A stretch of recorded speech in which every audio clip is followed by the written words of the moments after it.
Hello, hello, hello. Can you hear me? Hi, let me know if you can hear me. Um, and let me know where you're joining from. Maipelo, can you hear me? Hi, I can hear you, Dr. Luisa. Okay, it's a little low. I cannot hear you. All right, just one You can't second. hear Let's me? try to work on the volume. Can you hear me, Maipelo? Hello? I can hear you perfectly. Perfectly. Wonderful. Okay, sounds great. Wonderful. Hello, hello, hello. Good morning, everyone. Good afternoon, good evening, good night, depending on where you're joining us from. It is the SAWUUBOONAA Show. Welcome. And thank you so much for making out the time to be here. I cannot see your name if you do not come into the box and let me know your name, your city, your country, wherever that you're representing. It's the Easter weekend, the resurrection weekend. So I believe it's a special time to be on the show. If it is your very first time, you're definitely in the right place. I first of all have to apologize for some technical difficulties that we had for a couple of minutes. I think the devil was just trying to show off. I was like, are you serious? We're not doing this anymore, devil. Come on. We have winners in the house. So what are you even doing? So we had a system not working at some point, but we're here. And I'm so excited that we're here. It is working out pretty well for us. Everything is going to go absolutely well. Thank you so much for making out the time. I'm still trying to get used to the computer and everything that I'm using. I'm sorry, I'm sitting in front of three systems here. Thank God, and give a shout out to my husband who was able to help out with this because I was about to freak out, but he said, "Calm down." So we're gonna get it sorted. But now I have that's the problem when people are tech savvy. I'm telling you now, I have three systems. I don't even know how it works. Three computers sitting in front of me. I've never used them before, but I'm trying to make it work. So, ladies, if you see me look around, it's because I'm trying to figure out which one to serve you at what time. But because we don't want to have that problem again, that's why we had to ensure that we have enough systems in place. So, thank you so much for making out the time to be here. It's going to be an amazing time. And of course, you will not regret that you spent your morning or afternoon with us. Thank you. I can see comments, but I'm not seeing the names yet. Dr. IJ is here. Wonderful. What a blessing. Thank you so much, sis, from Canada. It's awesome to have you in the house. Yes. The comments, I'm not seeing where you guys are joining us from. Maybe you have to log into StreamYard so that we can see your username. So I don't know. Is it for me? What am I doing wrong? Please forgive me. I'm trying to learn. All right. So thank you. If it's your first time of joining us, it's a SAWUUBOONAA show. And like the name, it's a Zulu word that means I see you, I honor you, I celebrate you. This month, of course, is the Women's History Month. So if you don't even know that it's a Women's History Month, I don't know where you've been, but we've been celebrating the women from the 1st of March. We also went to the CSW, which was the UN Women's Conference, and all over the world on social media everywhere. It is a month that is dedicated for the women. And we've done so much tremendous work by God's grace. If you've not been part of this, you can, of course, follow us on social media to see the work that we do. And that really, what inspired us to get started with these sessions or this show is because I find that the African woman has been left at the backbench. I mean, people still talk about the African woman as being in the kitchen. I don't know about you, but I was never in the kitchen. Like, who is in the kitchen? Where are they? Where are they from? Because my sisters are not in the kitchen, right? Listen, we don't belong there. So nobody really talks about what we do. Nobody creates the right image about the African woman and her role in the development of Africa. And that really inspired our creating this platform. I remember in 2021, when we were celebrating the Pan African Women's Day. And I remember so well that the theme was celebrating our past heroes. That really triggered me. I thought, excuse me, we've talked enough about the Nana Santawas and the Queen Aminas. I'm not saying they didn't do amazing work, but what about Maipelo of today? Right? Somebody has to talk about Maipelo. We've said enough about women who were here 200, 300, 400 years ago. Wonderful. But what about those who are currently serving? If we do not encourage them, if we do not give them a hug, they can't be strengthened. They won't have the courage to keep doing it. And that's what inspired our starting up this platform. It's been amazing. We have brought leaders and VIPs from different parts of the world. And today we took a dive straight to Botswana and of course to Zambia, because we have Honorable Annie that will be joining us later.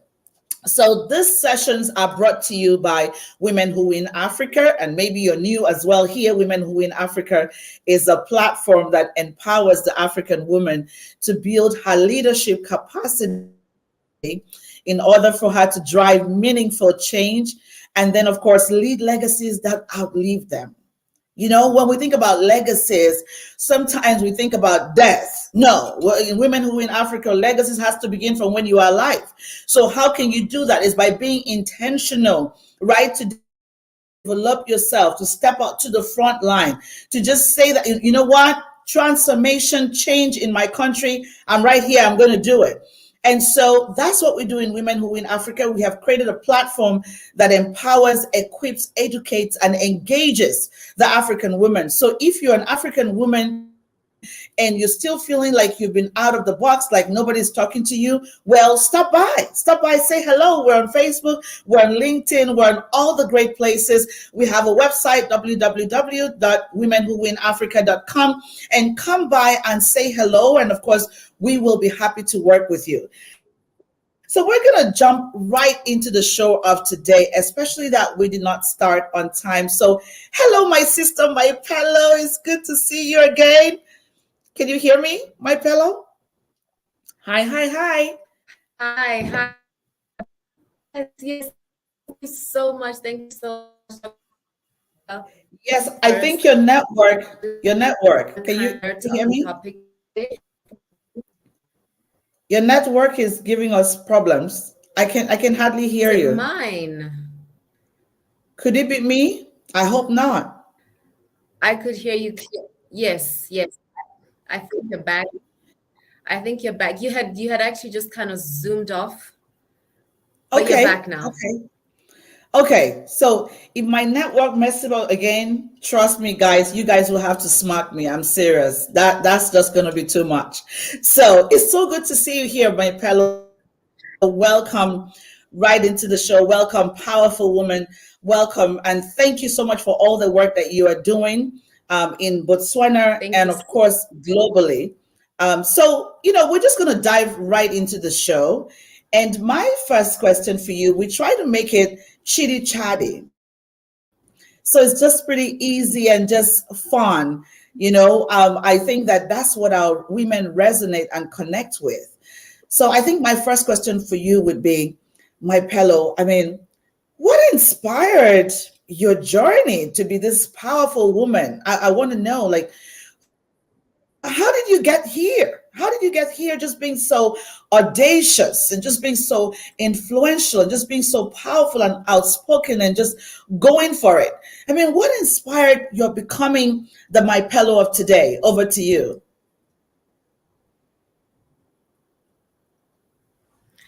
Ooh-wee, Dr. L. What a spirited and intimidating welcoming.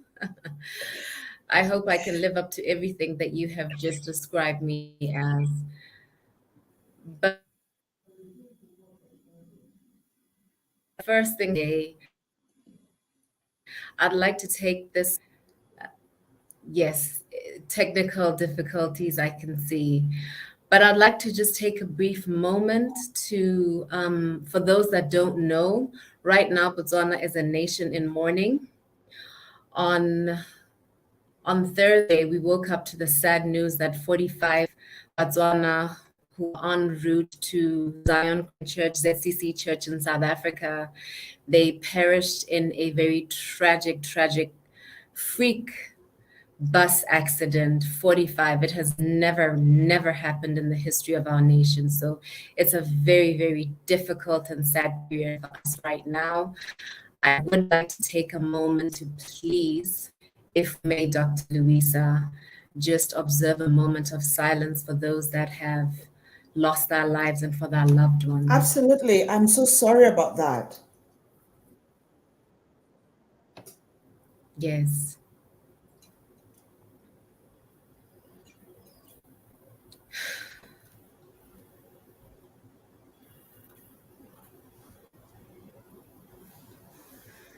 Amen.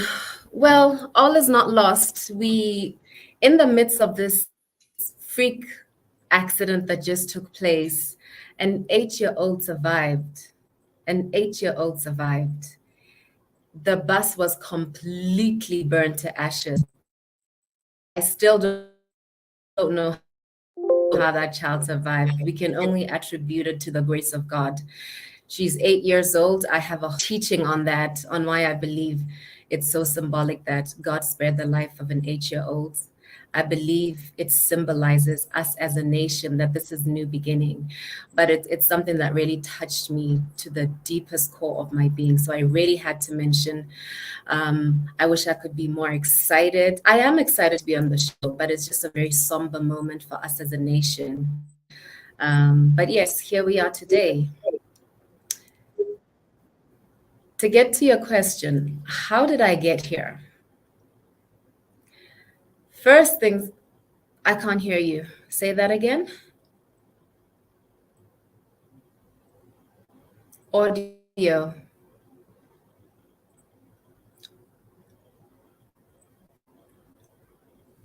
Audio.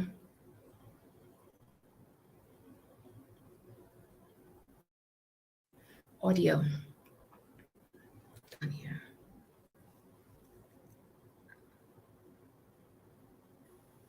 You've muted. Can you hear me? Can you hear me? Yes, you are. Yes, I can. You unmute. Okay. Can you see me? I can see and I can hear you perfectly now. Okay, wonderful. All right, sounds good. Okay. So let me start.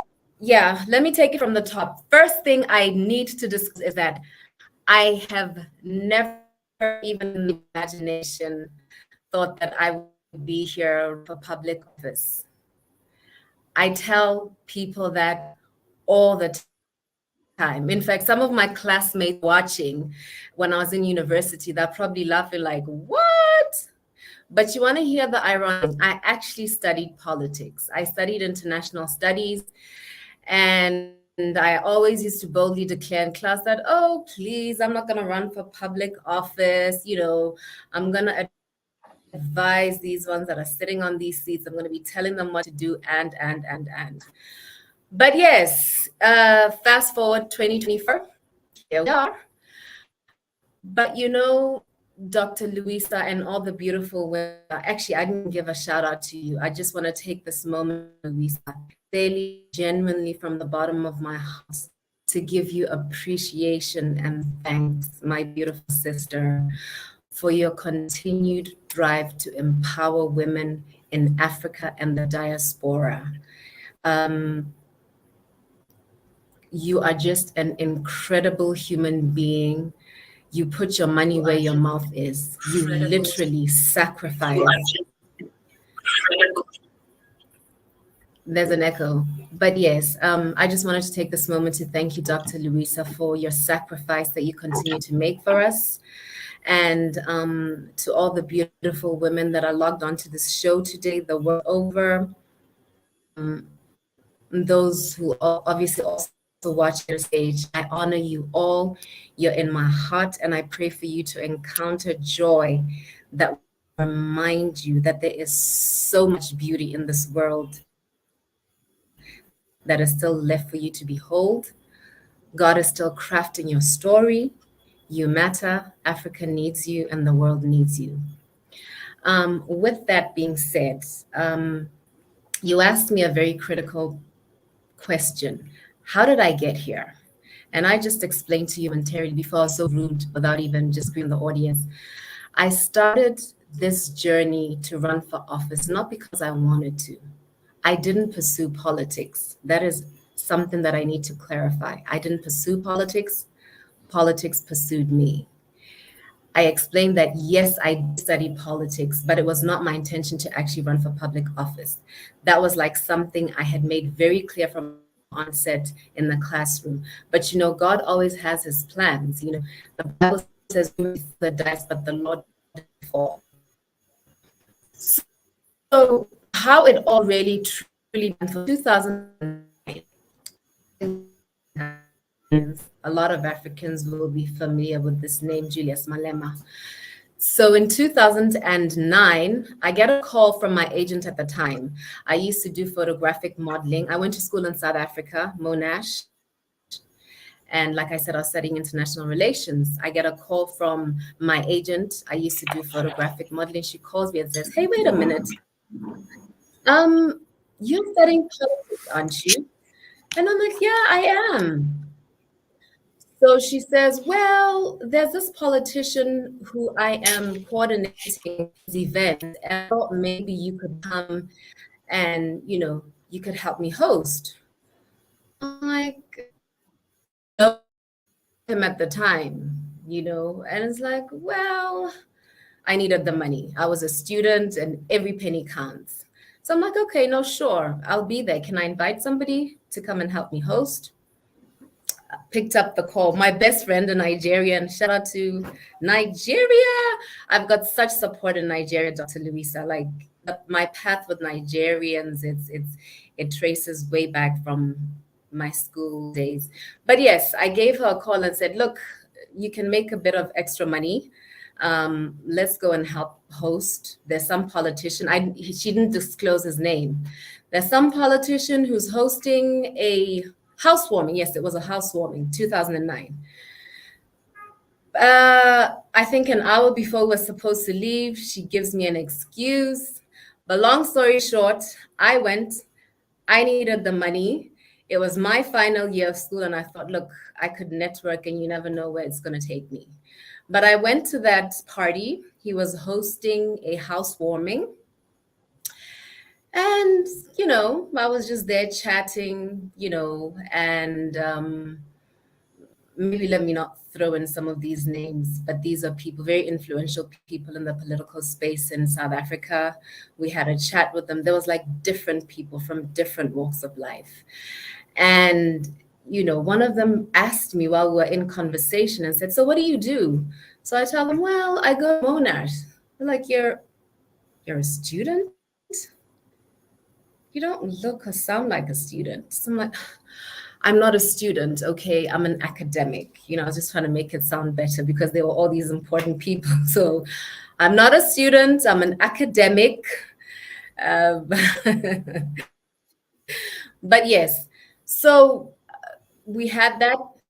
It was fun. I spoke, I listened, I made some contacts. And I think a couple of weeks later from that party, I got a call from his now vice president, which is Floyd Shivambu. He invited me for dinner, and I accepted the invitation. We went out for dinner with Floyd. He was with the then ANC Youth League Secretary General, who's now passed, Cindy Somagaka. May his soul rest in eternal peace. But we spoke politics, we spoke religion. And that was also something that I emphasized to them, that no, yes, much as I'm studying politics, I will never get into this. But Dr. Luisa, my path literally almost always found me around political figures, either those that are directly in government and politics, or like the sons and daughters of those that are in the sphere of governance. It wasn't clicking at the time that this is God saying, "Hey, wake up, this is the direction that I'd like you to take." But I must emphasize that I don't see myself as a politician per se. I don't think I am. But when you look at the scriptures, it talks about how, "And the government shall be upon his shoulders," the government. So I tend to emphasize that what I am pursuing is governance. We can sit and talk and complain about our leaders in Africa. What ought to change are the systems that are. It's very easy when you're outside and watching things externally and criticize. If we do not stand up like Esther for a time such as this, it is just going to continue and it's a revolving door, you know. So that is where I am. All that got for me basically being around political figures behind the scenes, advising in some instances is kind of what pushed me in the direction that I am today. But as we have the discussion further, you'll kind of understand how it got to, okay, 2024, this is it. I'm raising my hand. I love it. I think that is such a powerful story, to be honest. I love that when you said that politics found you. I think that is such a powerful tool. You have to share that even more. You might not know how powerful that statement is. I have been opportune to work with several women in politics by God's grace. And I remember a lady who went into politics and ran for office in Nigeria because somebody found her on Facebook and decided to buy her a form. She couldn't afford the form, but because of all the advocacies that she's been doing on Facebook, someone found her worthy and decided to sponsor, her political career. Can you hear me, Maipelo? Yes. Okay, wonderful. Yes. So I think that is such a powerful tool, and I would love to have that. We're putting together a book, of course, which is Closing the Gap. Yes, Dr. I just says, indeed, MP is true to good governance. Absolutely. Dr. Ida, your message came in private chat, but that is so powerful. And I want to really encourage you more, Maipelo, because I would buy into someone like you who wasn't set out to go for the fame, who wasn't set out to go for the noise, but stepped in when it was the right time. And people's belief in you, and when you knew that you had a part to play, that's when you stepped in. I think it would be a lot easier for us to build trust with someone like you. So I want to really encourage you, because you kind of said it really lightly, but I'm not sure you understand how powerful that statement is. Because a lot of times when people see women in politics, or a lot of times people ask questions like, what is she doing here? Why is she here? Why does she think she has to run? Why does she think she's the right person?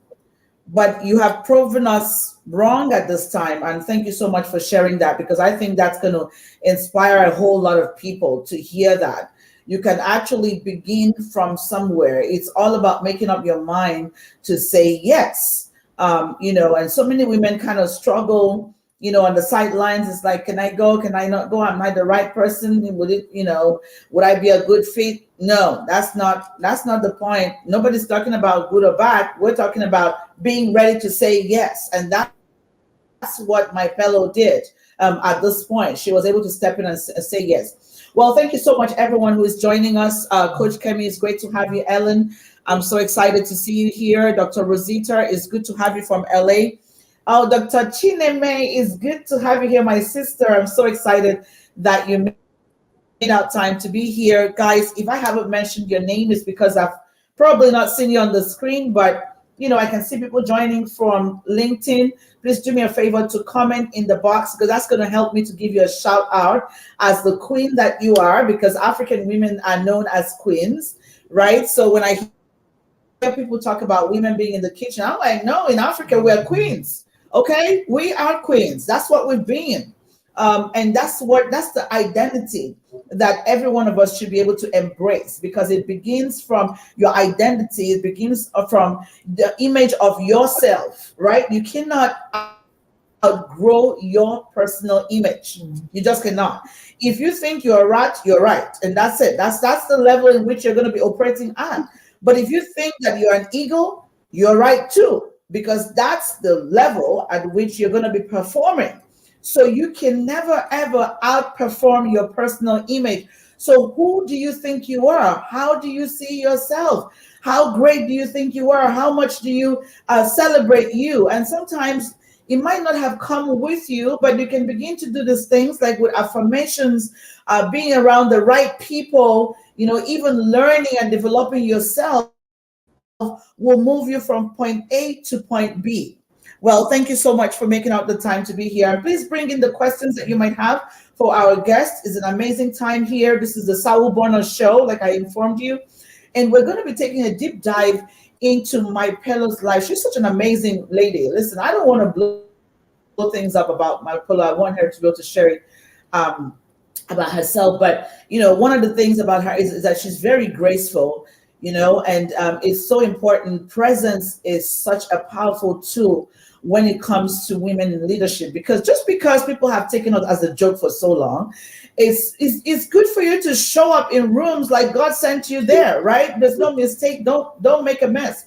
If you got to step into a room, step into the room like God sent you there. And step into the room with confidence, step into the room knowing what your agenda is, what you're about to drive, what your message is. And that's what we do in Women Who Win Africa. I hang around with women who are winners, and just doing great work in their country. So back to you, Maipelo, and thank you so much for sharing that. Now, I want to get deep into the journey. A lot of times, with African women, we've dealt with struggles, Yes. right? And that is what has discouraged a lot of people from running for office. So sometimes the struggles could be personal struggles. Sometimes the struggles could be during your political journey, right? So what kind of, and I know it's not, trust me, it's not a drive in the park, because you make it so glamorous, of course, because of who you are and your personality. But I can imagine how many people might have tried to push back at you the minute you said you were going to run. I mean, I can imagine people who went to school with you like, what? Maipelo, is she kidding? I know Maipelo, we went to school together. What does she have to say? So what kind of challenge did you face or are currently facing just because you said yes to the call? Over to you, Maipelo.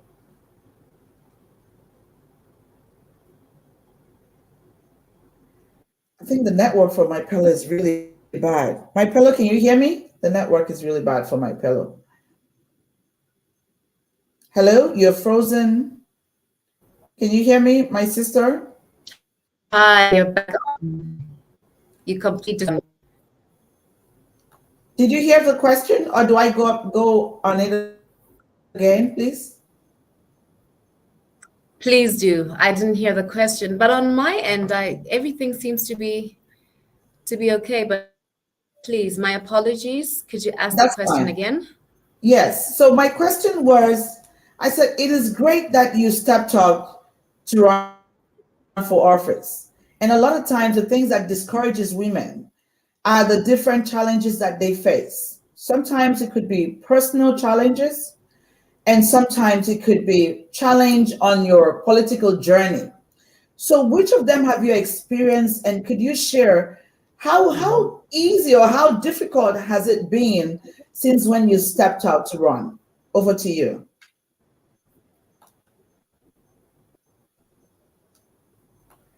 Okay, thank you for that question. Phew. Yeah, the moment I said I am doing this, literally all hell broke loose. Literally. But God is faithful.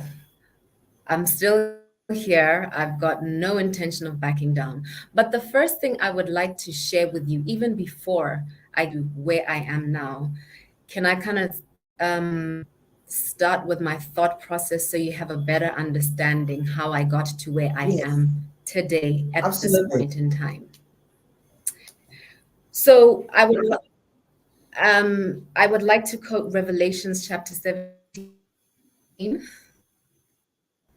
I know this is going to go out to a wide audience. You always tell people that, in Arab nations, you cannot even dream of running for office without, ascribing to Islam, because that's the religion that's predominantly in the Arab nations. They love Muhammad loudly and proudly, and as a Christian, the same should apply to us. So please, may I be permitted to quote from Revelations chapter 17? Do your thing. Absolutely. Okay, so Revelations chapter 17, Dr. Louisa, describes a harlot who sits on a beast with 7 heads, right? Okay, if you don't take my word, you can go back and check. But yes, Revelations chapter 17 talks about that. And I am with the Christian community that hold the school of thought that the 7 heads represent or coincide with any nation's 7 main pillars of culture or society. That's usually termed like the 7 mountains mandate or the 7 spheres of influence. That, of course, the mountain of religion, the mountain of government, the mountain of art, the mountain of family, and I think education is the 7th one. So this demonic entity that is described in chapter 17 as the harlot who sits on the beast with the 7 heads obviously must be displaced from the tops of those mountains or the seats of power, which are the sense that I just described, in arts and entertainment and government / politics, economy, that's business, etc., etc. So it is a job as the body of Christ to occupy those high places of government, arts and entertainment, etc. Whichever sphere you belong to, mainly somebody whose metron or sphere of influence is government. I know that that's one of the primary calls to women within that sphere, but I also know that it's broad. You also influence women in business, in health, which is like the family mountain and so forth. So, like I said, it is our job as the body of Christ to sit on those seats of power until I come. That's what finished business on earth, to occupy until Jesus comes. A lot of Christians, we just want to wait for him to come, his second coming, the sweet by and he said, occupy until I come. Like I said, our roles are obviously different and we are to different spheres. I believe my primary or sphere that I operate or I'm called to is that of government, which is why I subsequently decided to run for public office. I mentioned earlier on in the show that I'm not a politician per se, and my path has been somewhat unique answering this call. I didn't tell anybody, by the way, Dr. Louisa, when I took this decision, I shut my family out, I shut my partner out, and I went into a time of consecration because everything that I was trying to pursue at the time, I didn't feel fulfilled. So, growing up, there's this joke. My late grandmother always used to say, on dialect, she would say, it's like I always had this thing of just talking back. So she always used it in, when you translate English, it's say, you're the God, woman actually prophet over my future. So, but nonetheless, when I had to take this task of running for office, I didn't my family. Anybody to come and tell me that, no, but you can't do that.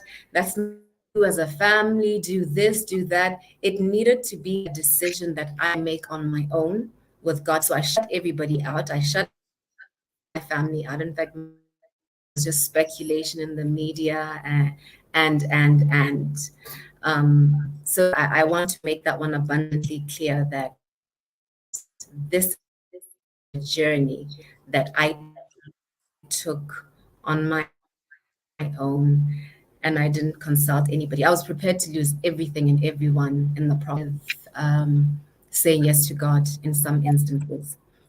So I've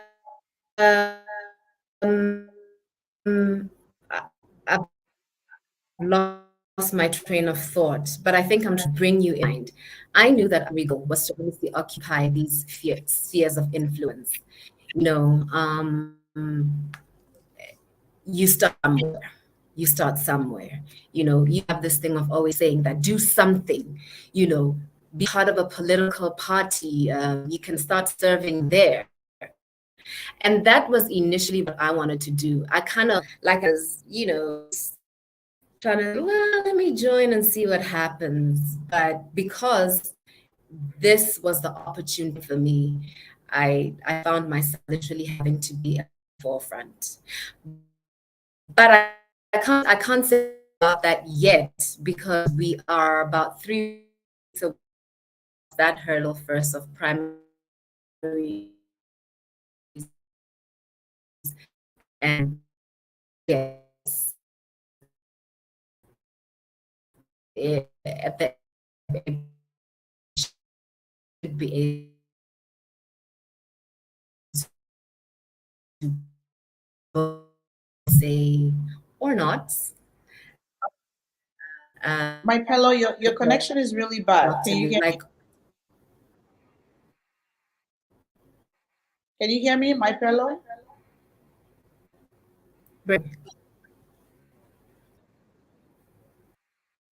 Okay. I'm so sorry, ladies. Her connection is really poor. I don't know what's going on. Maybe it's actually me. Can you hear me? I can hear you and I can Yeah, your see connection you was. We could perfectly. hear what you were saying.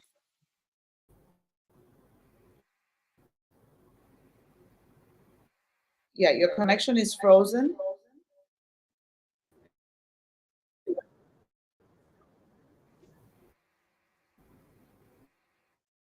Hi, I'm Um, back. okay. Welcome back. Can you hear me?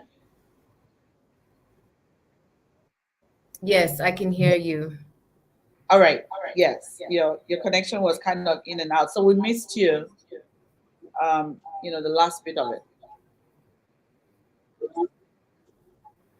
The last bit of it, I was basically trying to explain that when I said yes, all hell broke loose. I took a decision. I think the tail end of what I'm trying to get at is this was a decision that I made on my own. I did not consult my because I was going to be very deliberate and deal ruthlessly.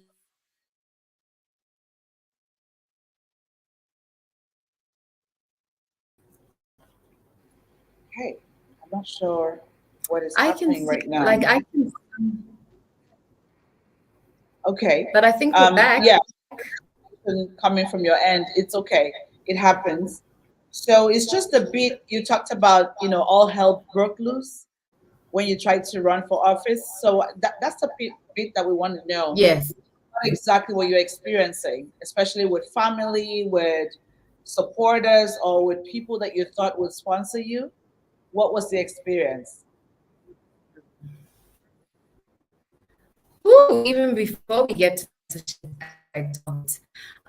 Um, so I went and I had a sit down with Advocate Boko, who's obviously my leader. It's the organization that I'm running under. And I went to see him. I didn't consult anybody. And he sat me down, spoke to me as a leader, as as somebody who has been in politics for a very long time, because I had known him previously, I think during his days as a lecturer at the University of Botswana. So I wanted, what is important, what I actually forgot to share with my audience is that I had been involved in a huge battle with the Red Cross in my country.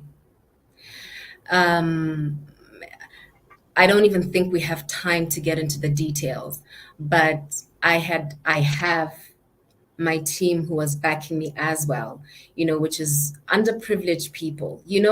Charity work, those that serve within these organizations, are people that don't have much, but they want to give off themselves because resources they don't have. But anyway, I was involved in a battle where at the secretariat aspect of the organization, they were refusing for me to run for president of the Red Cross, which is the highest decision-making personality within the organization, even though I qualified to stand for that position. So the branch that I belong to, Ganye branch, it was the stage. Red Cross in the country, the elections are literally taken like national elections because it is a national society. It is not an NGO, so it's a big deal.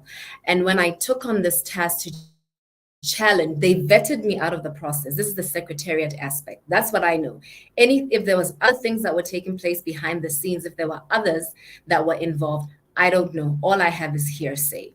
But the long and short of it is they vetted me out of the process and they couldn't prove why they did so. So I told them that I'm taking you to court because I qualify.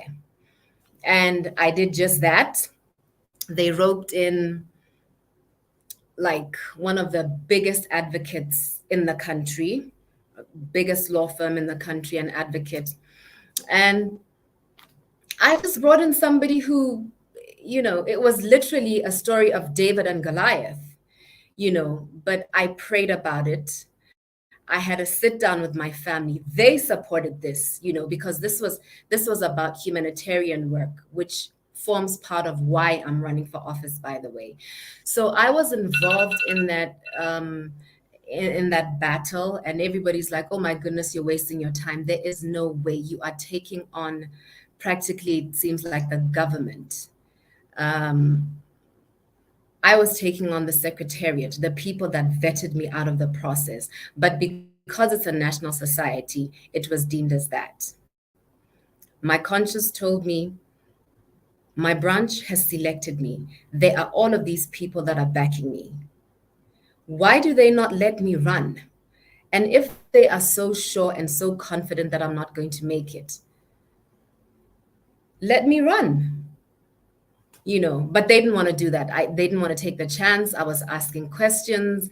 Myself and my team, we felt like there was a lot of mismanagement of funds and. But I went to court.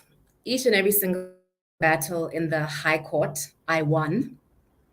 I was still going to continue to win. But as time progressed, I saw that this battle at Botswana Red Cross Society, and just taking them the court route, and I keep on winning, and then they keep on, challenging that I'm going to court, depleting resources, and it's like God showed me that your remedy is like putting a band-aid over a gunshot wound. You need to actually go to the root cause of why people are trying to prevent you from running from office. But long story short, this happens to do with, I did a lot of research. I happened to come across this network called AppNeft, which I'm a part of. It's basically illicit financial flows. And what they are actually doing there, or what I felt they were doing there at Botswana Red Cross Society, is so dangerous for the country because we were gray listed at some point because of such as these, illicit financial flows and so forth. But I must disclose that I cannot prove anything beyond reasonable doubt. I called for for audits to be done. It's just such a long story and a huge mess. My running for office will be able to give me a bigger, better platform to continue that which that I started at Botswana Red Cross Society, and just my advocacy for trying to curb illicit financial flows and tax injustice on the continent. That's a huge disclaimer that I had to make, that I am. Didn't have much of a can expose at some of these organizations and so forth. Because the people that actually suffer the most, Dr. Luisa, they're the poor and vulnerable. If funds are coming out for the purposes of, like development aid, and 90% or 95% unaccounted for and remains within the secretariat, and where the funds are actually supposed to go and develop these communities, it doesn't find its way there, then we have a problem. So my lawyer was also obviously able to see everything that was taking place. First case that I won, a huge offer, afford in the media.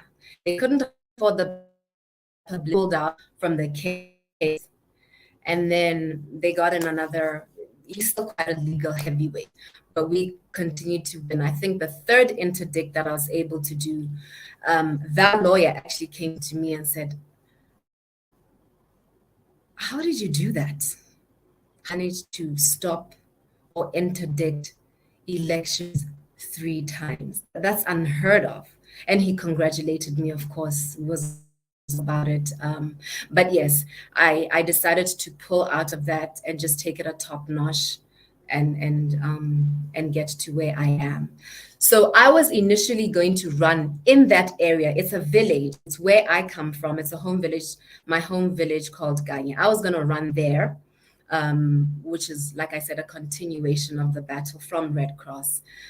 But after I had a sit down, obviously, with my leader, my Boko, he gave me advice. And obviously, when you are part of an organization and you're given advice, you either take it or you don't,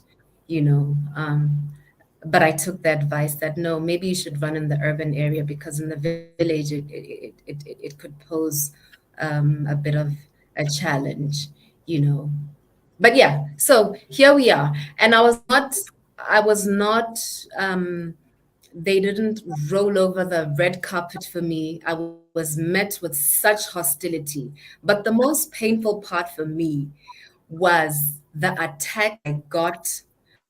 I don't want to call out the person here, but this is a leader, she's high up. I'm trying to be very careful with my wording, because I don't want to call her out and I don't want to embarrass her. But she's a leader within the Women's League. And those are the people that are supposed to embrace me, if anything. And my goodness, the attacks that I received, I was given all kinds of names, and I was told that over my dead body, it's not going to happen. You'll be out before even we get to elections, and they would go on and on. They would throw it all over the group. I would be attacked day in and day out, and I literally had to shut down from everything. By the same token, my biggest attacks came from women, but my greatest support also came from women. So it's like an oxymoron, it's like a contradiction. And then obviously, God, when he has called you into something, he knows how to remove all of these elements if you continue to stand firm. And if your head and your heart is in the right place, you don't have to worry about losing an election. You offer yourself. It's service. Politics really is about serving people, Yes. But yes, I was met with great hostility. And to think that my greatest attacks maybe should have come from the ruling party, because I form part of the opposition bloc. but so far I haven't gotten that. It was unfortunately within my very own organization that I received the biggest attacks. But like I said, Dr. Louisa, and I must disclose this, my biggest support also came from women such as yourself, even organizationally. There were those, because I kept quiet, I took a step back. There were those that said, you know what, we are going to take you on. And they took her on, There were men as well behind the scenes that were obviously pushing them to do these kind of things. But the dust has settled. We're going into primaries. I'm not backing off. And my mother, growing up, she always used to say to me, that mouth of yours is really going to get you in trouble one day. That mouth of yours is going to get you into trouble one day. And I always used to say to her, this is in my language, I'd say, no, mama, this mouth of mine is going to take me the world over. And here we are. Absolutely. I love it. Thank you so much for sharing such powerful story. I love the resilience there. It's so interesting. And welcome, my sister, Honorable Annie. Of course, most of you have seen the post. Honorable Annie is a mayor right in Zambia, mayor of Lufwanyama. I hope I pronounced it right, but if I didn't get it right, I will try another time. It's good to have you in the house. We've been having a conversation here with Maipelo, of course, who is an aspirant for MP in Botswana. Maipelo she missed you at the CSW because her flight decided to come a little bit late. That's how you missed yourself. But you're all supposed to be on the same panel, but it's just you missed her. Yeah. So, yes, my fellow came in just a little bit later, and of course, the sessions that we had with my fellow, you had moved on to do other sessions, but it's still good to have you here, my sister. And I just want to point out about the resilience, because it's important that women will know that running for office is not going to be a monkey ride. It's not going to be come take candy and go and eat chocolate. No, but the resilience is what matters. The resilience is what I want to mention. And secondly, the support that is needed, ladies. The support. It's so interesting how we came together, myself and my fellow. And that was through Advocate Boko's office, which is the president-elect for Botswana. But you know what? The minute that we connected and I knew what her intentions were, let's go. That's how it's supposed to be. And I want to encourage everyone. Yes. You don't need to know this woman. The fact that the woman has said, I'm running for office, that's all she needs to tell you. I'm running. Listen, if you're not going to be a blessing, leave her alone. Because they need the support at that time. Yeah. They need the support, whether it is financial, whether it is emotional. It's difficult for them because everybody is fighting at you. Sometimes they just need love. They just need to know that somebody even cares. Because there are times that you feel so alone and you're asking yourself in the middle of the night, like, wait, my pillow, are you crazy? Why did you do this? There's sometimes that you feel alone. And you need somebody to tell you that you're on the right path. You need somebody to say, you know what, my sister, I'm there with you. And that's why, we always, in Women Who Win Africa, we believe that if you're not a voice, you can be an echo. My pillow, you are the voice, but I'm going to echo your voice to amplify, to sound louder. So I want to encourage more women to do that, to hold the hands of other women, right, who are doing this. It's not easy. It's not easy. They come out looking so beautiful. Look at my sisters. They look so beautiful. But when they tell you the fight they're fighting to get on that seat, I tell you it's not easy. So we need more women to support. We need more women, not for you to come and tear the women down. We're just a handful of women who are ready to do it. So if we don't have the support of the women, what do you want us to do? So I love that you shared that, my fellow. Even from what happened with the Red Cross, but you still persevered and kept pushing, because that was enough to demotivate you. That was enough to demotivate you. And maybe that was even the focus, like, hey, let's kind of frustrate her to run away. But I love that you kept pushing on, and you knew what you represented. it wasn't about politics for you. It was about good governance, especially for the less Yes. privileged, especially for the vulnerable ones. And I think that really touches my heart because I believe that for women leadership to be effective, it must come from a place of service. It must. And we're going to hear from my sister, Honorable Annie, with the work that she's doing, even in her place. And I see even sometimes, even her being in the US, she still loves so much her people. Every day I see her going back to her people to update them what is happening. And I said, you see, leadership, it moves from me to we. That's how it's supposed to be. That's a true leader. She Yes. could be here. She could have just gotten here and just be chilling at Vegas and having fun and don't care about nobody. But she's carrying her people along. And every room that she steps in, she doesn't step in as Honorable Annie. No.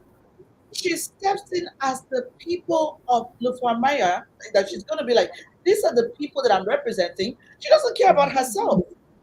And that's the same thing that Maipelo is doing. When you get into a space, it's not about Maipelo. It's about who you represent. This is what I'm doing. Botswana is in the room. Let's talk about Botswana. What can we do? What can we take transformation and support? And so that's what the show is all about. Because I find that women try to go and a little pushback, we run away because it's not going to be easy. But when you hear stories like this, it inspires even me to know that, hey, it is possible. Look at what happened in Senegal. Even though he's a guy, but at least 44-year-old becoming a president, that's like a dream. Because I mean, like, Yes. in Nigeria, I thank God he wasn't Nigerian because maybe in Nigeria, they probably would have shot him at night. Because like, what? 44-year-old, you're still a baby, go back home. And what is going to be the presidency? But now, so I'm hopeful. I'm hopeful that, because we're accepting 44-year-old. I mean, look at the guy's story. He went to jail. He went to jail, but he didn't give up. He was still pushing. So that's the resilient spirit that we need to have as African women. And we're created with resilience. But sometimes we back down. And that's where we're encouraging more of us that we have to keep pushing. That's the power that we have. That's why the world is afraid of us. The world is afraid of us. Every time we see an African woman, they're afraid of us. They don't tell you, but low key, they're afraid. They say, these people are here again. And please, to love up on ourselves. Look at us in CSW. You think that we own the place. I mean, Maipelo, we were going everywhere and going crazy. And we're all from different countries. But you see the power in coming together. We are stronger together. Yes. You see? So Yes. I want to encourage more African women. Love up on yourself. Encourage each other. My sister, Honorable Annie, I'm going to Zambia because I want to go and see what is happening. Go there and sit on the floor and eat the food that she eats. It encourages and strengthens her. Know that I have a sister. Oh, my sister came. My sister came to sit with me. So I can do this. It strengthens you, right? It strengthens, not just your physical strength, but even your voice. You're able to do a lot more. So thank you so much, Maipelo. That was so good. I'm just going to go to Honorable Annie because I know she's in between so many meetings today. And I'm so grateful to have you join us here, my sister. And really, the conversation is pretty nice and smooth. And we're talking about really getting to know you and the political journey. And I think what is so important to us is what inspired you to do what you're doing, to become a mayor? What inspired you? Because I know maybe if I look at a percentage of people or women who have sat on your seat, maybe it's going to be 0.000. Sometimes the zeros they don't hurt, right? But what inspired you to run for office? What has inspired you? What fuels you to keep going? Over to you, my sister. Okay, thank you very much. Our protocols observed. The president, Madam Louisia. Thank you so much for inviting me. Yes, I'm here, but I came for the meeting, UN Women. But if you heard what Honorable Louisia was saying, because of my passion to see my district developed, I've also added other things on my program. I became mayor too, and I'm in the office for 2.5 years. Before that, I was a councillor in Lufwanyama. Lufwanyama, it's in the copper belt of Zambia. It's one of the richest districts in Zambia. Why do I say so? We've got emeralds. And it used to pain me to see dusty roads when our district is rich. I used to ask questions, but why is this district underdeveloped? Yet it produces the best emerald in the world. I said, no, let me join them. That's how I came into politics. Is to be a voice for the voiceless, is to see a developed Lufwanyama. I don't want to live in Lufwanyama the way I found it. No, I want to leave a mark, that there was a woman who changed the scenario. I'm the first female mayor. Before me, there were 8 or 9. All of them, they were male. So I'm telling this story, like Louisia was saying, my sister, we need to push hard. In Zambia, we have 100 districts, and they ask me how many female mayors we are. We are only 15. Out of 116, the rest are men. That shouldn't be the curse. I do brag that women, we are better leaders.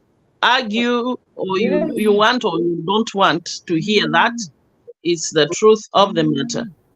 Why we are better is because of resilience. Like she was saying, when I want something, I want to develop my district, I'll ensure it's developed.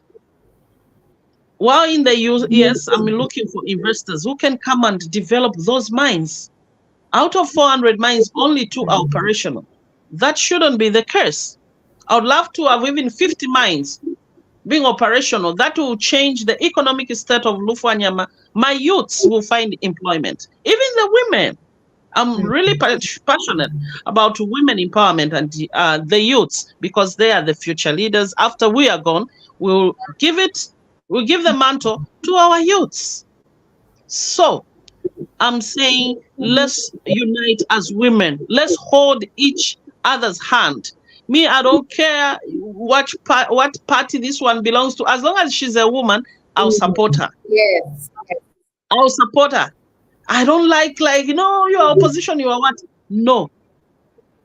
I'll support her. Here, I'm trying to find also opportunities for my fellow female mayors. If I can bring them, 15 of them to your conference, Honorable Louisia, I'll be fulfilled. Because I know that when they go back, it will be a bombshell. Absolutely. So, women, a word of encouragement. Women, we nurture children. We carry pregnancies. We are patient. We are resilient. We are better leaders. We've got all that is needed. So I'm encouraging more women. Congratulations, my sister. Go for it. MPship, go for it. Because on top there, that's where policies are made. You contribute. You will contribute. Go for it. After Mero, I'm aspiring as MP also. So I have a lot on my table. I would have loved to offload everything, but I've got so many meetings. My sister is already calling me. Okay. I have to attend another meeting here with the Zambians in the diaspora. But I'm hoping that I've spared these few minutes. No problem. Thank you so much. And if you want to hear more from Honorable Annie, you have to be at the event in Kenya, because she's going to be spearheading conversations. She's going to be spearheading panel discussions. And thank you, my sister. I really appreciate you. Thank you. Thank you. Bye-bye, everyone. Bye. Thank I you talk so to much. you later. Thank you so much. Yes, Thank so you. that was just so powerful, having, Honorable Annie here with us, even though she's so busy. And that's what leadership is about, taking responsibility. It wasn't convenient, but she jumped in to do it, right? You can see that she's in a hotel, but she was ready to do it. Sometimes women will tell you things like, oh my goodness, today I'm not feeling well, today I'm having a headache. Really? I'm having a headache too.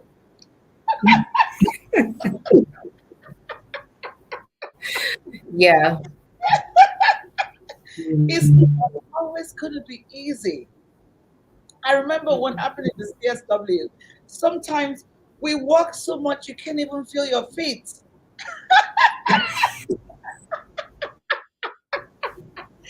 And people were asking me, oh, sending the selfies, sending the pictures and everything.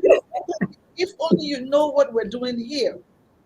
We have so many pictures, not even a time to, I haven't even gotten a chance to upload it because I'm still trying to recover from the CSW because it is real stuff. It is crazy, right? But I just want to say a big thank you to you, Maipelo. And one last question for you would really be, and I love that you shared your journey and really just being authentic because it's important. A lot of times women think that when they want to run for office, they have to go to a political school, college, or whatever. It's okay to go to an electoral colleges, but there's some things that you will never learn, like what we just had here right now. You will never learn that in an electoral college. These are true life experiences. These are our stories that we need to tell so that when you get up to run, that is not going to be a bed of roses, but there are ways in which you can maneuver and also know that, oh, once upon a time I met my pillow, and because she could, I can. Because she did it, I can. Maybe I can reach out to her and ask her at those moments that felt crazy, what did you do? Right? Instead of just giving up. Right? So I really love that you shared that, my pillow, because we're trying to bring in so much more of that. And I was talking to you about the book project that we have, which of course, some women knowing that because of who they are, they can be encouraged to run because of who they are. And that will encourage a lot more of us to get into service. Because right now, somebody votes for my pillow. I'm not worried about my pillow coming to take the money to go. Why? Because she has already been working on different projects. So she's only going to use the office to get more access to do a lot more. So let's say she was impacting 100 people. Because of the office, she'll be able to impact 100,000. That's why she's running for office. It's not because they're nice to have. It's just to be able to do more work.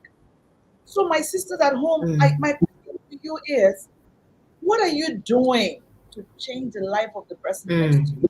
I mean, look at what my fellow shared about her experience with the Red Cross. She was already serving in the Red Cross. And I know how those things work. It's all about giving yourself selflessly to humanity. It's not an easy process. I mean, I would love to, just kind of wake up. Like, I mean, I decided to start working out again, and my bones did not. This morning, my legs felt like it didn't belong to me, but I had to show up, right? Because this is what we said. God, we're going to do this. He said, yes, we're going to make it work. And we had to persevere and show up, right? So I just want to So, encourage everyone. Like, what are you doing to make the world a better place? Year in, year out, you experience the same thing. Year in, year out, you're complaining about your leader. You're cursing your president. Said, oh, how is your president? Don't mind the stupid man. Well, if you voted, the stupid man won't be there, right? No. How many of us are registered, even in a political party? Let's even begin. Have you registered in one? Are you a member? So that when it's time to vote, you can also go and vote, right? So many women, we just sit at home and we feel like politics is not for us. We say things like, oh my goodness, no, I don't like politics. Me too, I don't like. But the thing is, when you say you don't like politics, that means that you are accepting what is not good. So the Correct. minute you say I don't like it, that means you've accepted what is thrown at you. And I'm not ready to accept Mm. what is thrown at me. We're here to change the world. So my last question for you, my fellow, is, I just love your foundation, even as a woman of faith, because that has really come in handy at those times, when you kind of feel like you're questioning yourself, like, what's going on? Why are people dragging me? I was just living my nice, quiet life. Nobody knew my name. And now I decided to bring my name out, and people just, because there's going to be somebody who thinks you're crazy just because you decided to run for office. They don't know you, they don't know my Mm. fellow. They're just going to think, oh my gosh, she's crazy. I mean, who told her to run for office? But my question for you is, what fuels you? What keeps you going?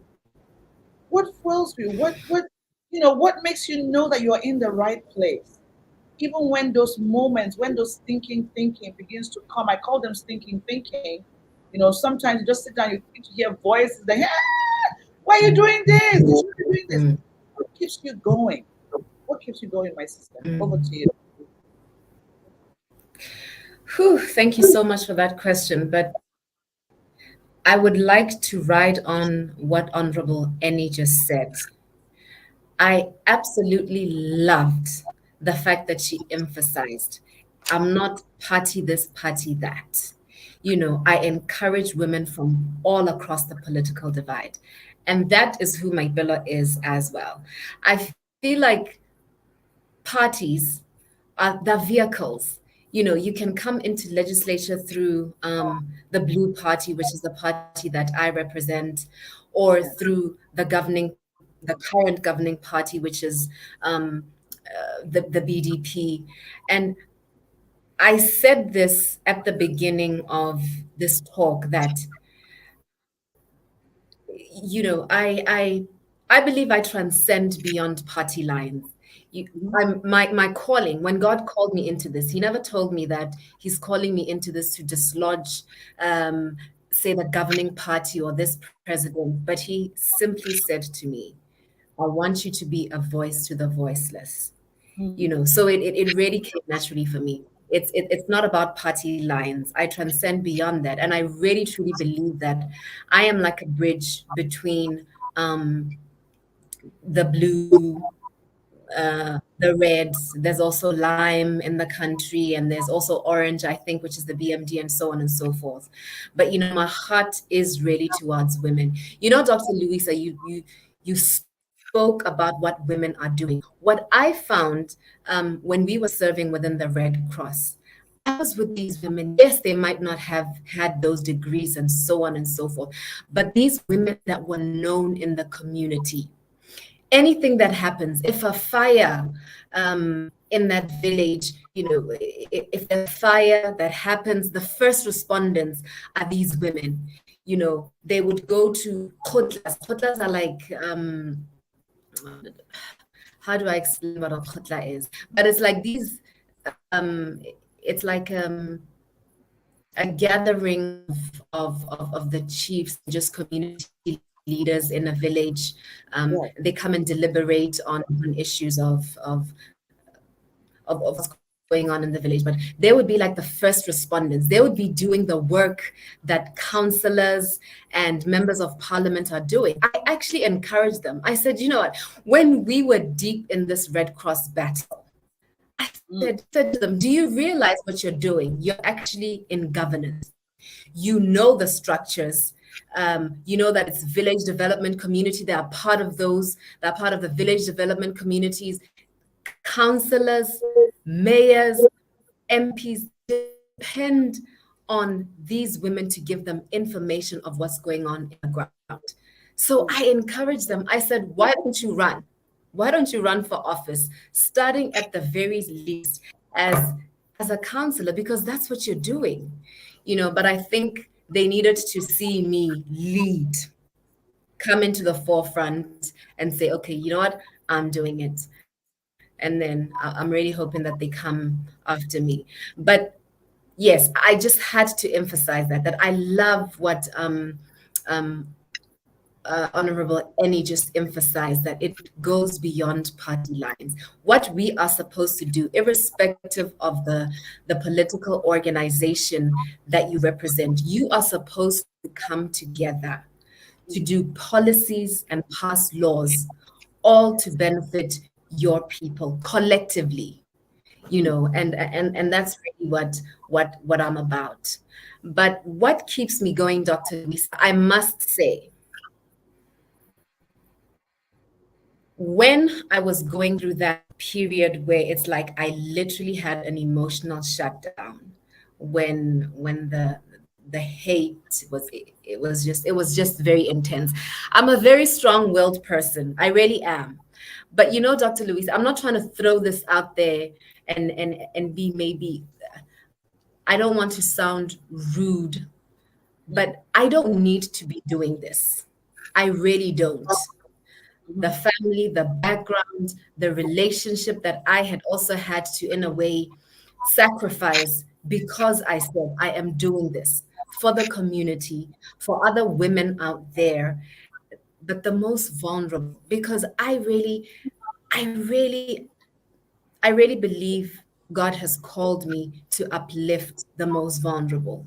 I always joke and say to people that God puts me in a room full of wealthy, influential people so that I can take their money and use it to benefit the most vulnerable. So what really keeps me going? One, my you have to have a revelation of why it is you're doing what you're doing. You must be rooted in Christ. I always talk about, when I was talking about the 7 spheres of influence, you can get a Christian, Dr. Luisa, who ascends to the highest office in the land of either counselor, member of parliament, or president. And if they don't, they are there. They're just going to be like the same crowd. You're not going to be able to tell the difference between them and somebody who's a non-believer. So I had to literally be grounded in the faith and get the revelation that, wait a minute, Jesus said, occupy until I come. I am not the owner of the field. I am just an ambassador. He has sent me out. In the instance, then it was the Red Cross. Now, obviously, I'm evolving into running for public office. And should I make it, that is the field that he wants me to tend to. So I want to be able to look at my Creator and hear, well done, you good and faithful servant. So it's not my stuff, which is why at Red Cross, literally, I would have sleepless nights. Like, I would know that a lot of money is coming in, but what is going on? Where is this money going to? Most people say, keep quiet. The intelligence services are going after you. It's a huge, some of the things I can't even disclose publicly on this platform. There will come a point in time when I'm able to do so. But literally, in some instances, my life was at stake, but here we are. When you are convicted, when you know that you are a woman like Deborah, I emphasize to the women around me that we are Deborahs. God has called us for a time such as this. Who was Deborah? Deborah was the only woman in the Bible who rose to that affluent position. Now it would be president or prime minister, etc. But they were called judges then.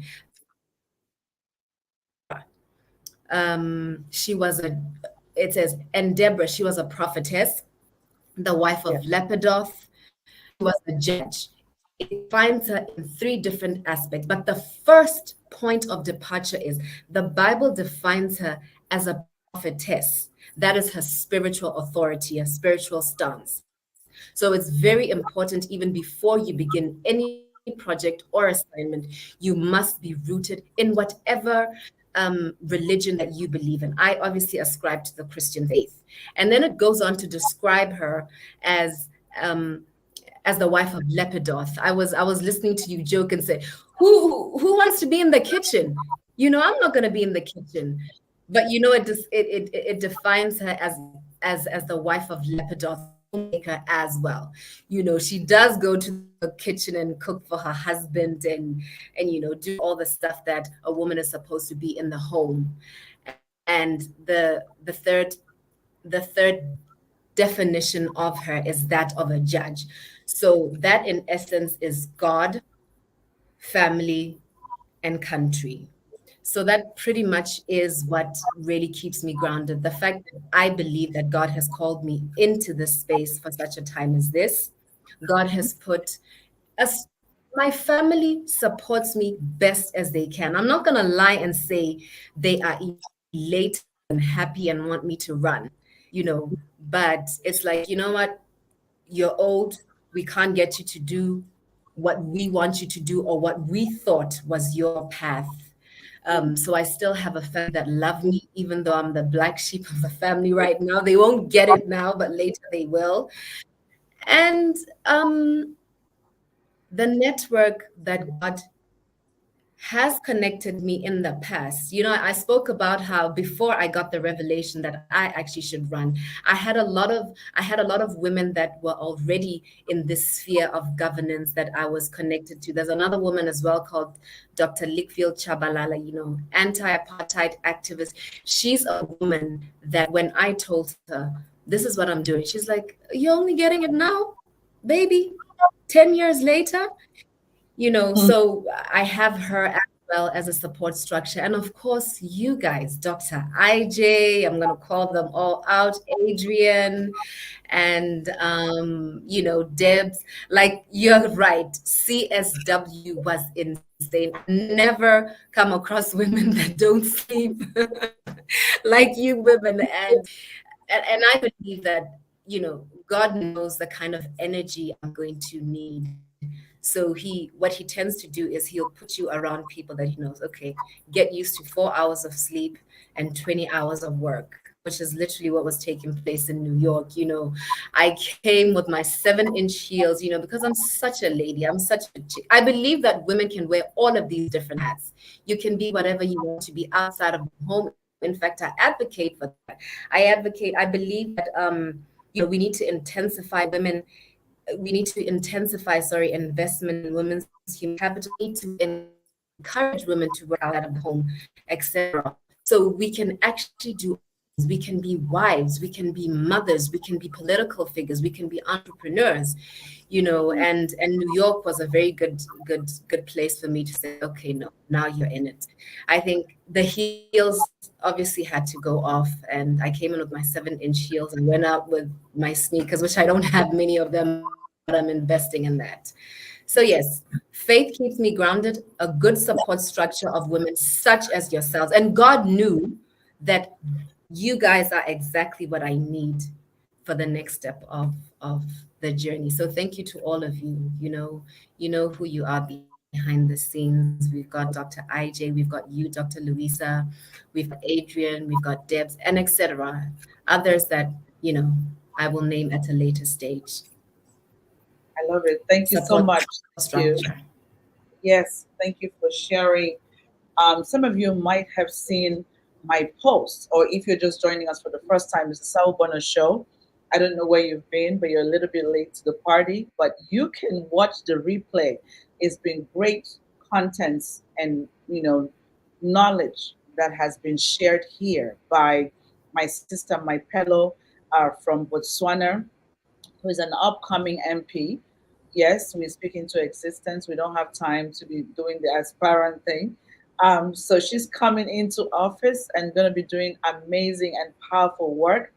And then, of course, we also had Honorable Annie, who was the mayor in Zambia, who has shared about their professional journey and why we should have a lot more women jump into the front line just to do it.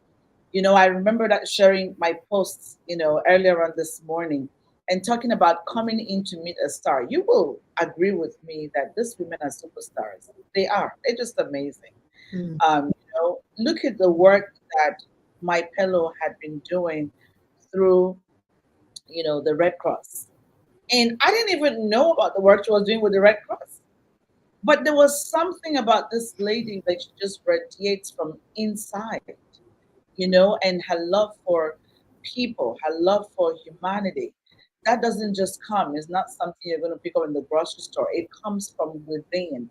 It comes from a certain level of knowing of who I am and knowing your why, knowing your purpose, and really living in it and just doing it. It's beautiful to see.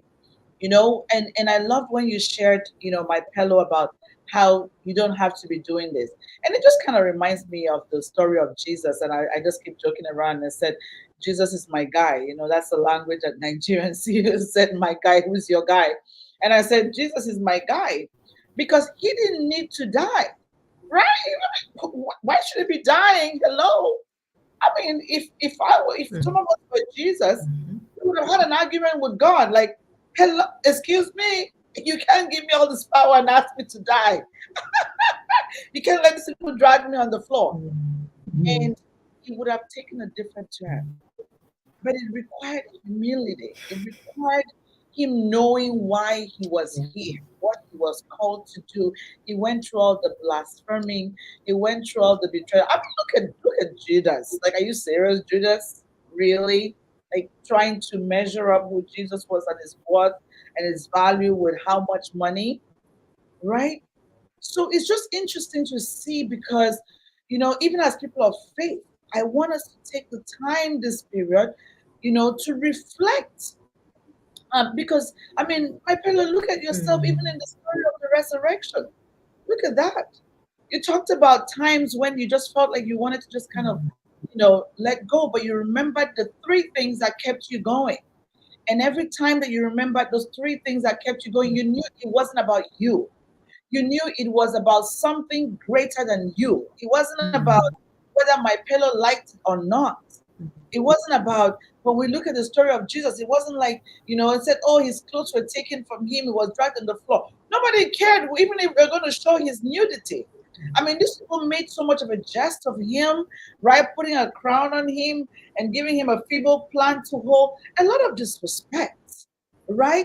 And that's something that we will in our journey. I'm telling you, your journey to the top, your journey to significance is not going to be an easy ride. You're going to have people betray you. You're going to have people drag you down. You're going to have people blaspheme you. You're going to have people torture you. You're going to have people want to kill you. I mean, I was reading the story because, every single year I go back to read the story because I don't know if you're like me, but every time that I read back the story in Matthew, I see things that seem like, wait, did somebody revise the Bible? Because I didn't even see this part. And I noticed something this time about how he asked for water. And the Bible says that he was given something which was wine mixed with gall. How can you mix wine with bitterness and give someone is asking for water?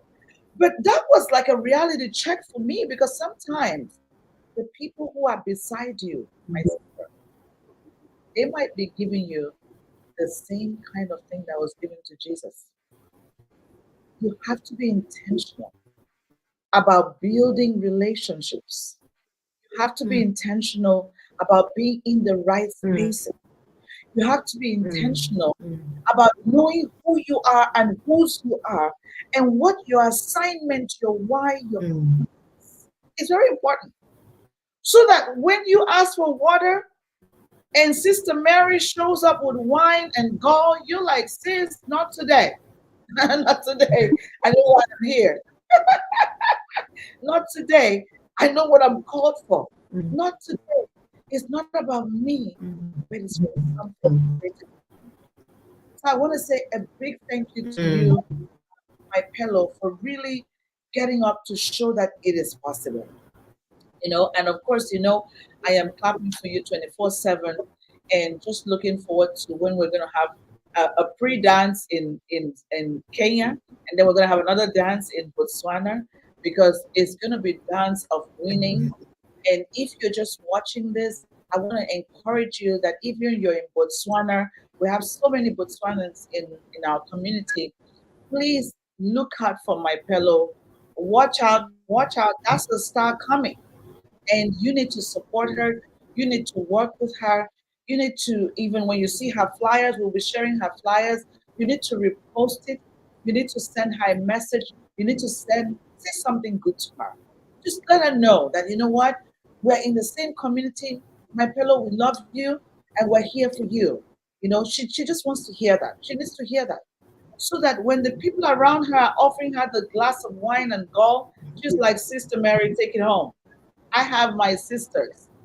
my African sisters who are standing by me. Mm. And even if one person does not support me, it doesn't matter because I have millions of other people supporting me. It was great spending time with you, my fellow. It was so awesome. Mm. Thank you so much for making out the time during your Easter weekend to be here with us and sharing great knowledge with us. It was really good. I mean, your story inspires me to even do better. Just knowing that it is possible and staying on it and just keep grinding. And I believe that we're going to bring you back on the show as soon as the primaries is done, and we will continue the conversation. And I want to say a big thank you again to you for even using our platform to share a lot more about yourself. It's such a beautiful person that you are, and a lot more people need to get to know that, and need to get to see you beyond my pillow, but see you beyond and just see the amazing work that you are about. And I believe that your leaders, also from your parties, are very proud to have you because they know that you are an asset, and that's why they will continue to encourage you to do even more. So thank you, my sister, and good luck on your endeavors. Good luck as you continue with the primaries, and we're looking forward to have you here. So for you at home, if you haven't heard about the conference, I don't know where you've been. We're starting up officially the campaign for our Mm. conference on April the 1st. The campaign begins on April the 1st. It's going to be everywhere. We're going to be talking about it. We want to have you in the room. The theme for the Audacity, African Audacity Women's Conference is closing the gender gap in nation building.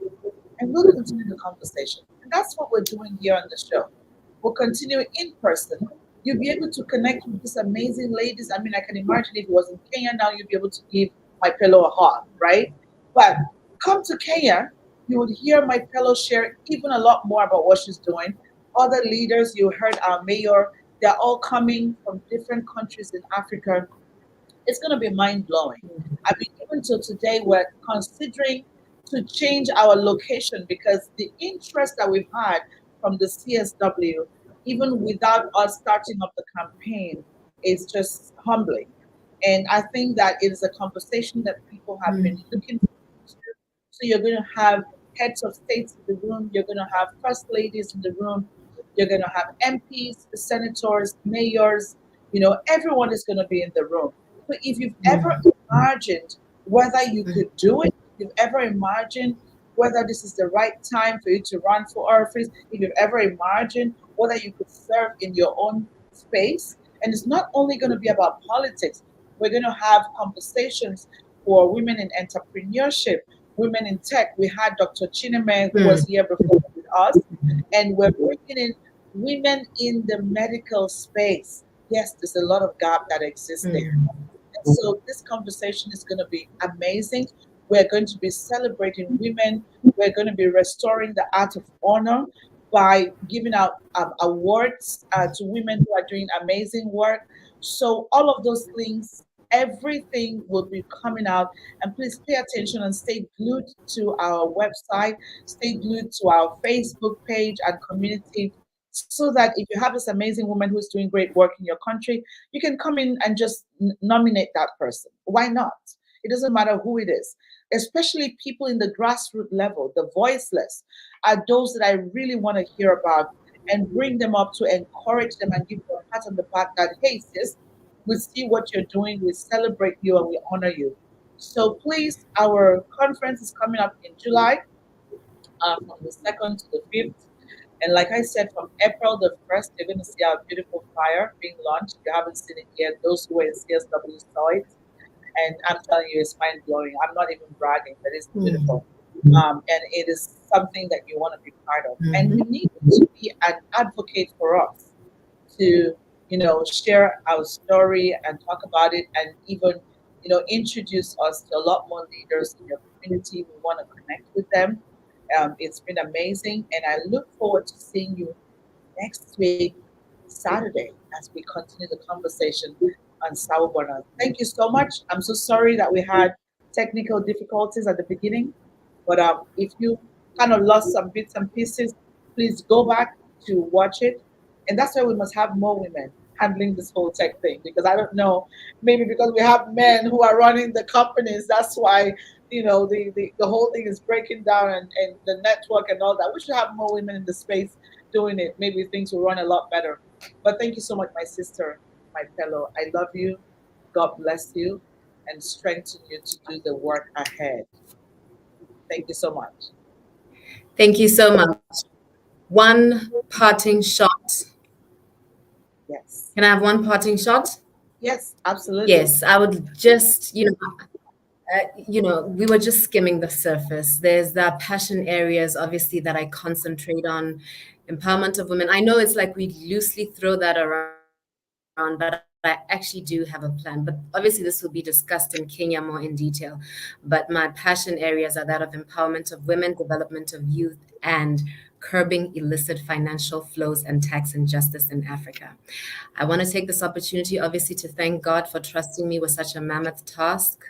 All glory goes to Him. I'd like to, thank my family for just being there.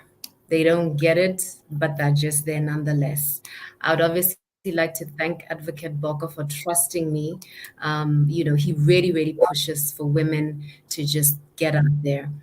I'd like to thank the president of our country. Dr. Luisa, Botswana now has 50% representation of permanent secretaries. I think you call them director generals in Nigeria, if I'm not mistaken. But 50% representation is now women, and this has happened under under this leadership. Obviously, with time, but he literally went all out. I remember when I shared with my partner that I'm running for office. He literally had a breakdown. But I was prepared. I was prepared for anything. But what I knew is I wasn't going to back off. The president came from Australia, and he did a press conference. He basically implored women. He said, "I implore women. I plead with you. Please come join politics." I remember I screen recorded that and sent to him and said, "The president doesn't seem to agree with you. He's saying that women must come and actually occupy the space." So I give the president a shout out as well in Thanksgiving that he's being intentional about pushing women into the forefront. And obviously, I'd like to thank my team, Dr. Luisa. We call ourselves Team GBN. They are not here, but I represent those that support me, but even those that don't. I love them nonetheless. So a big shout out to them as well. And thank you so much. I God love it. bless you all, and we shall continue to meet on the battlefield. Yes, absolutely. It's great that you shared that. I intentionally left that question off, because I was just like, I'm going to bring her back. I was going to bring you back, to share more about your manifesto, because I know how loaded that is. I intentionally left that question, but I'm glad that you shared that, the three things that My Pillow stands for. And I'm going to share that on my page, and just to get more people to know what she represents, what's on the agenda when you vote My Pillow in. It's important that we know that. But also include her in your prayers, and support her in everywhere that you can, Yes. especially in this election. My fellow, let us know, people who are Africans in diasporas, how we can be part of what you're doing, so that we can share whatever links within the community. I'm happy to do that within our community. But thank you so much, my sister. And everyone, thank you so much, and have yourself a Thank wonderful you. rest of the day. Take care then. Bye bye. See you. Thank you.